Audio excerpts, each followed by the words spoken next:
Gracias por estar con nosotros, gracias por traernos a un gran personaje, don Emilio Cárdenas Elorduy. Gracias de verdad por tu trabajo cada semana. ¿Qué tenemos hoy? ¿Qué personaje estará hoy? Mira, en realidad tenemos dos personajes. Dos. Un agente que es un profesor de la Facultad de Ciencias Políticas, Samuel León, que yo lo entrevisto en el Museo de Historia Nacional para hablar de nada menos que el presidente Venustiano Carranza. Él fue un politólogo muy importante, maestro de nuestra escuela, ya nos abandonó, pero se vuelve un documento importante porque él nos va a explicar quién fue Venustiano Carranza bajo un gran mural de Camarena que está en el Museo de Historia, donde está Venustiano Carranza, y luego los retratos de algunos constituyentes, ¿no? Y hablando de la importancia de vivir en un régimen constitucional desde 1917, creo que tenemos, quitando a Inglaterra y a Estados Unidos, es la constitución que funciona más antigua del mundo. La rusa fue posterior. Cuando nosotros terminamos la Constitución, ellos estaban empezando su revolución, por ejemplo, ¿no? China en 49 está haciendo la revolución. Es decir, es una de las tres constituciones, a lo mejor se me escapa otra, pero según yo, hay tres instituciones que son muy antiguas y que son vigentes. Todas las otras son después de la Segunda Guerra Mundial, después de las invasiones y de tantas guerras, han tenido que hacer constituciones. España hizo su constitución después de Franco, Italia después de Mussolini, ¿me entiendes? Entonces vamos a festejar que tenemos un régimen constitucional gracias a un personaje que se llama Venustiano Carranza, explicado por nuestro compañero de la facultad, Samuel León. Y hoy nos lo presenta. Hoy lo presenta. Vamos a disfrutarlo. ¿Cuáles son los rasgos principales de don Venustiano Carranza? Bien, Emilio, vamos a plantearte una introducción muy breve que te quiero hacer. Hay dos constituciones, bien lo señalas, la del 57 y la del 17. ¿En qué no se parecen, independientemente de la fecha? Creo que la constitución del 57, de 1857, tiene la idea de lo que el país debería de ser. Y hay dos grandes lagunas. No explica lo que el país había sido ni lo que era en ese momento. O sea, el país tiene que ser democrático, tiene que ser representativo, federal, republicano, etc. Todas estas ideas de modernidad, pero que no están explicando cómo era el país en ese momento. Era el deber ser. Hay un gran problema para la construcción de nuestro país como nación, como integración, que va por muchos sentidos, ¿no? Tal vez la parte de la segunda mitad del siglo XIX, además de los hechos fundacionales como país, de las contribuciones centrales, hay cuestiones estructurales muy importantes. El porfiriato, digamos que toda la idea de integración de la economía, la idea de integración de un mercado, está rebasando por mucho los poderes locales. Le precede un movimiento armado, le preceden hechos violentos. Es interesante decir que todas las constituciones de nuestro país le han costado sangre. Han costado sangre. Entonces, como que es muy romántico y curioso encontrarnos discusiones contemporáneas de cualquier político de primera o de quinta que nos dicen hay que cambiar la Constitución, ¿no? Digo, no saben en qué se están metiendo cuando nos hablan de esto. Pero este cambio me parece que la Constitución del 17 nos mete en un problema fundamental. Y nos mete en un problema de un objetivo de buscar la libertad y antes que nada buscar la igualdad. Y este problema de la igualdad está dado mucho como revolución y como contribución en la lucha social. Va a ser la lucha social la que nos va a llevar a la problemática de los igualitarismos. ¿Qué pasa con Carranza? Bueno, Carranza creo que es una gente que viene formada, nacida, educada, con las mieles del antiguo régimen. Independientemente de que su padre es un profundo liberal, que le tiene una gran admiración a Benito Juárez, contribuye en la lucha contra el imperio y la intervención,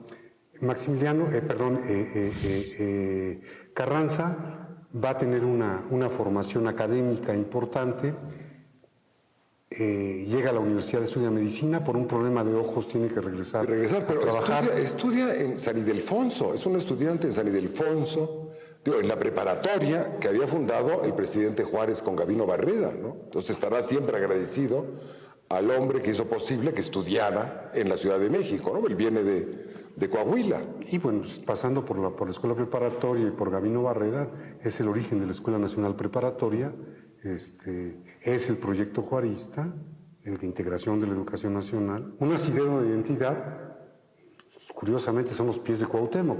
Yo no sé qué tengan que ver los pies de una persona para identificarlo culturalmente. Aquí sí. Claro. Porque le queman los pies, es una identidad nacional, es producto de una invasión externa, son muchos símbolos. Y los vemos, pero es importante porque estamos en un momento de afirmación de la conciencia nacional.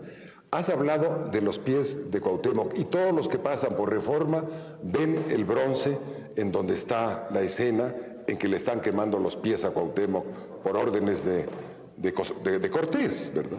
Y gracias a Dios, esto se llama Paseo de la Reforma. Claro. Y no Paseo de la Emperatriz. Exacto.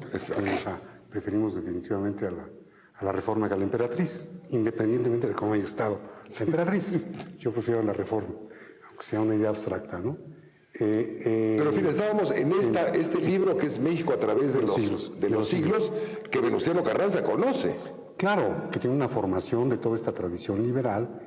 Y dentro de las muchas cosas, lo que es importante en la biografía de Maximiliano es cuando... No, de Venustiano, qué lapsus.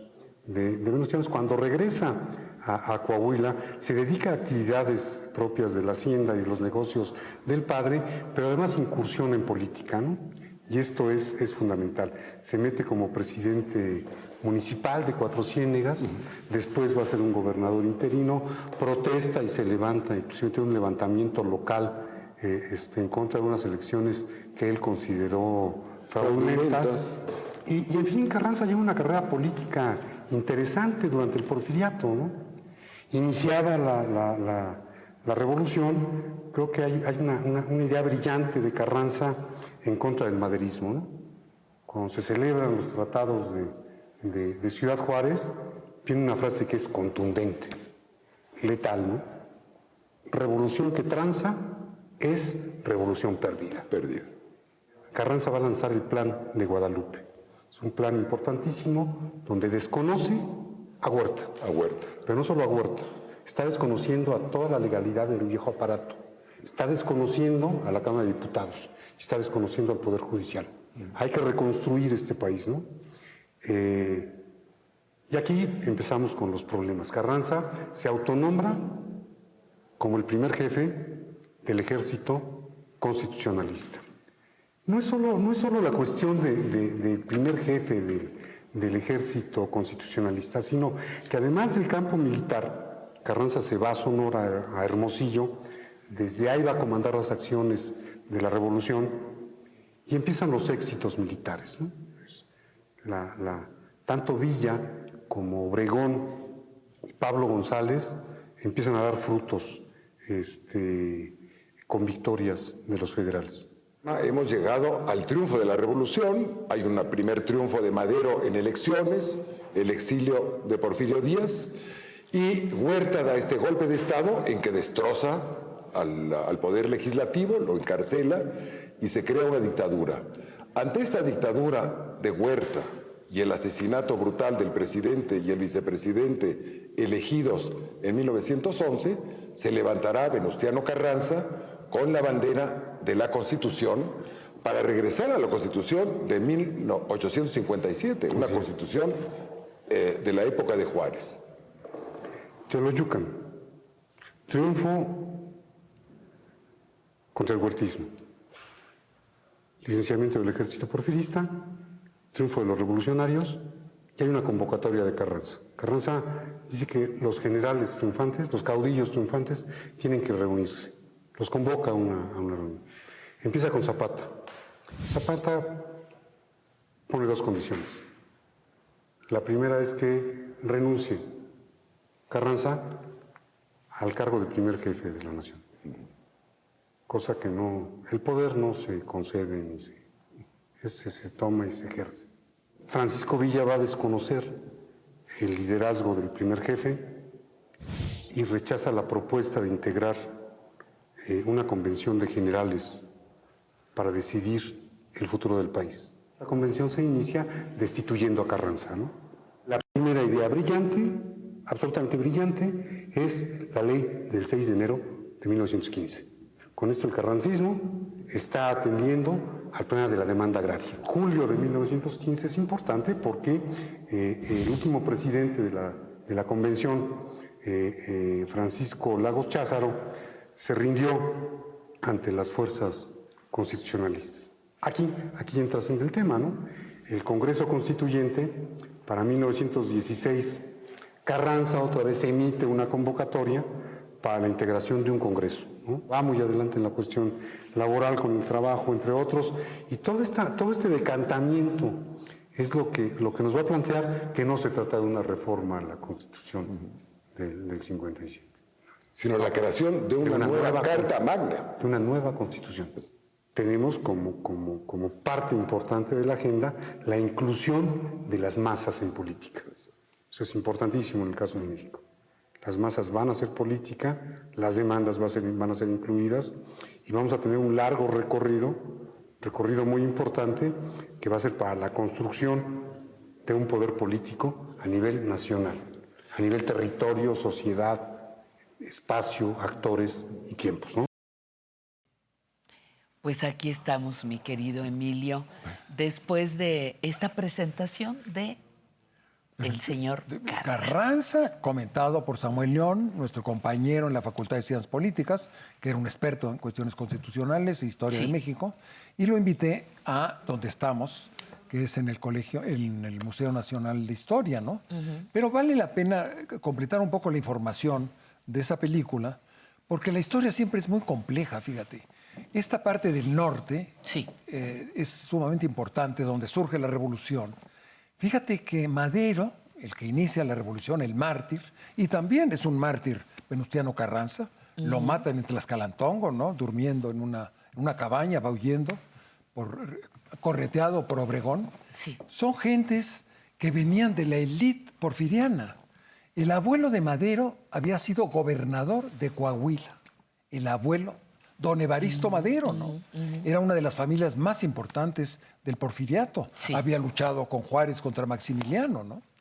Y Venustiano Carranza había sido senador del porfiriato, representando a Coahuila. Y había sido como gobernador de Coahuila, cuando triunfa Madero, es cuando viene el golpe, y entonces se va a levantar contra Huerta. Pero él es un gobernador producido por la revolución, pero había sido senador del equipo de don Porfirio Díaz. De manera que la historia siempre es muy compleja, cómo los liderazgos se tienen que ir cambiando y mezclando, y de pronto hombres que son mártires, un hombre Madero, un hombre muy rico, pero se dedicó a hacer escuelas y a cuidar a sus gentes de sus ranchos, de sus haciendas, ¿no? Eso es lo importante, que la gente, a pesar de su condición social, puede transformarse, puede haber una transformación como la que estamos viendo ahora en nuestro país.